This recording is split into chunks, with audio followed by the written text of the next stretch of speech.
Izinkan saya untuk menjelaskan apa itu standar operasional prosedur produksi televisi. Matkul Teknik Pengantar Radio dan TV yang dosen oleh Bapak Widyo Nugroho. Pada bab pertama ini akan membahas standar operasional prosedur produksi televisi secara umum berdasarkan pendapat para ahli produksi televisi yang telah menghasilkan banyak program. Dengan banyak program yang mendapatkan penghargaan internasional dan pengalaman penulis sebagai profesional yang berkarir di stasiun televisi sejak tahun 1900.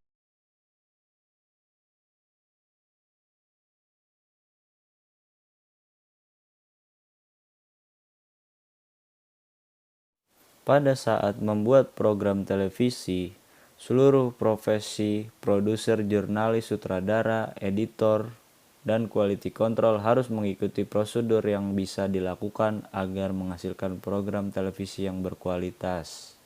Membuat program televisi melewati tahapan yang sangat sulit atau rumit dan panjang dan melibatkan banyak orang. Tetapi hasil siarannya pemirsa jadi mudah dimengerti bahkan terhibur. Ya, di sini ada bagan. Yang pertama ada produser, di bawahnya ada produser pelaksana, sekretariat, bendahara, sutradara.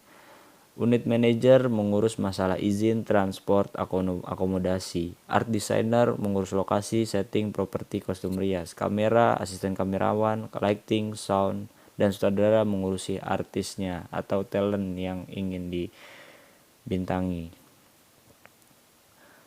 Ya, pre-production planning dan from idea to script ada program ideas, production models, program proposal, preparing budget, presenting the proposal, dan writing the script.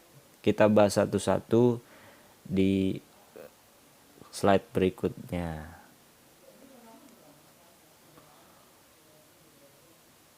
Yang pertama ada program ideas. Seluruh jenis program televisi yang disajikan kepada pemirsa harus diawali dengan ide atau konsep. Memang sepertinya mudah, tapi mengolah sebuah ide atau konsep menjadi suatu program yang menarik bukan pekerjaan yang mudah, bukan? Sebagai seorang produser televisi, kita tidak bisa hanya menunggu ide itu, namun harus mencari ide yang unik dan baru sesuai keinginan pemirsa televisi untuk target audiensi. Yang kedua, ada production model. Production model adalah suatu metode untuk melihat langsung keterkaitan antara ide yang sudah ada dan apa yang diharapkan bisa terjadi pada audiensi yang dituju. Seperti halnya dengan bentuk produksi yang lainnya, production model tidak dapat dilihat langsung berlanjut pada proses produksi, tapi mengarah pada bentuk komunikasi yang efektif kepada audiensi yang dituju. Ada ide. Yang ketiga, program proposal. Setelah mendapatkan kejelasan ide bagaimana proses penyampaian pesan dapat dikemukakan, maka langkah selanjutnya siap dituangkan dalam proposal. Proposal program televisi minimum harus memiliki beberapa informasi penting yang akan memudahkan pada saat melakukan presentasi dan pengertian bagi yang kepentingan terhadap program tersebut. Nah, ada preparing budget. Jika Anda seorang independent producer, tidak cukup hanya biaya untuk naskah, pengisi acara, kru produksi, peralatan rental, dan pasca produksi yang dibutuhkan. Independent producer juga harus memperkirakan hal-hal seperti pita yang akan digunakan, peralatan tertentu, properti yang digunakan, makanan honor, kru, asuransi, dan sewa lokasi syuting. Ada presenting the proposal. Nah, sekarang proposal Anda sudah siap untuk dipresentasikan. Jika Anda seorang independent producer, klien harus puas dengan proposal yang disodorkan. Jika Anda bekerja di sebuah stasiun TV, maka proposal bisa langsung diserahkan kepada eksekutif produser di institusi atau stasiun televisi untuk disetujui. Yang terakhir ada writing the script. Jika seorang produser tidak menulis langsung skrip atau naskah programnya, maka produser tersebut harus mempekerjakan seorang penulis naskah. Sisanya tugas akan diselesaikan oleh produser tersebut.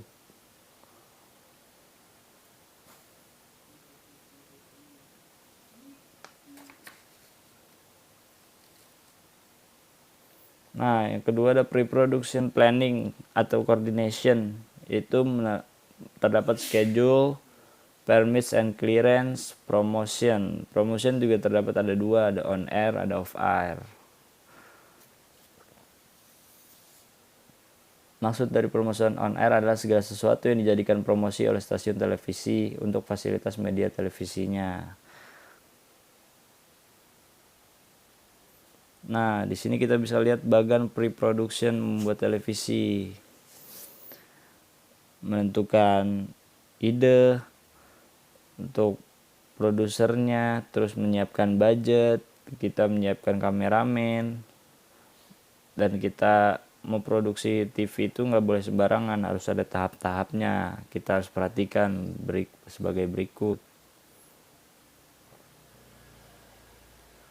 Nah, schedule.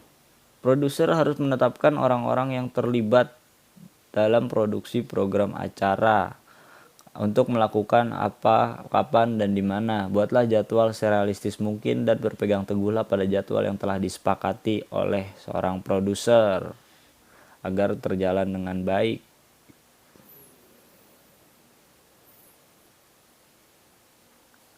Permits and clearance.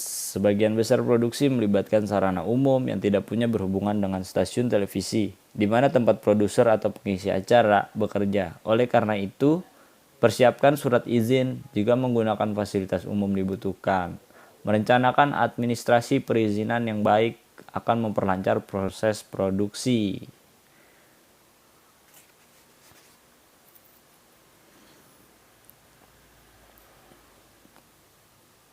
Ada promosi off air, tadi saya belum jelasin. Promosi ini adalah promosi program televisi yang tidak menggunakan layar televisi sebagai media promosinya.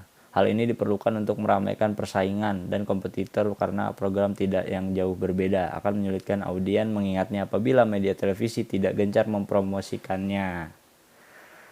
Itu promosi off air. Nah, setelah itu kita ke line production. Apa itu line production? Setelah poin-poin di atas dipenuhi, maka seorang produser dapat menghubungi line producer agar dia bisa mengambil alih tugas Anda. Line producer adalah penanggung jawab harian produksi yang dilakukannya. Seorang line producer lah yang akan mengurusi berbagai keperluan yang berkaitan dengan produksi. Nah, setelah itu masuk tahap produksi. Untuk melakukan program televisi yang kompleks merupakan bagian dari tahap produksi menurut Gerard Millerson karena perspektif produksi non berita. Pada di situ masuk ke pasca produksi. Gambar terjadi editing non-linear, yaitu mentransfer audio visual dari kaset digital ke dalam hard disk komputer sehingga materi editing sudah dalam bentuk file. Nah, gitu kira-kira.